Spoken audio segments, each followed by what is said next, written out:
Dumoulin is director of the wider Europe programme at the European Council on Foreign Relations. I asked her about the divisions within the bloc.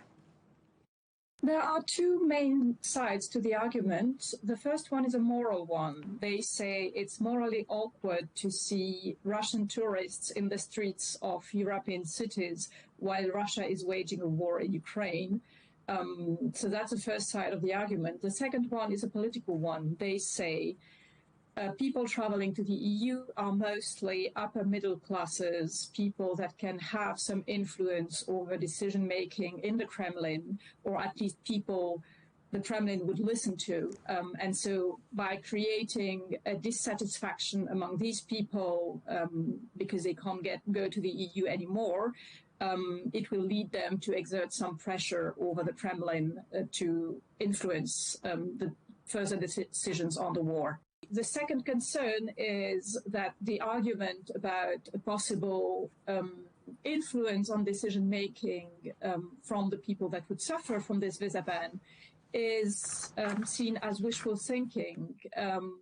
There's a very low proportion of the Russian population which travels abroad. It's less than a third of the population.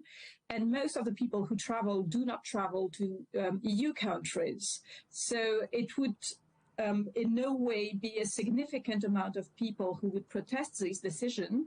And it's probably not the people the Kremlin listens to. So the influence of such a decision on Russian decision-making is not proven. So you talked about the isolation of Russian society. Is there a danger in that long term, do you think? Well, Russia will not be forever the Russia we have now. So if the EU wants to have some influence on the future of this society, it needs to keep at least some level of engagement with the society. It's difficult to have engagement with the authorities now, but at least you can hope that for the future, if you remain in contact with people in Russia, you may have some influence over their thinking, or at least they will know how the EU works, and they will know what is right and what is wrong in the Russian authorities' narrative about Europe. The discussion is about a visa ban for tourists, but there is no such thing as a tourism visa for the EU. It's either for short stays or long stays.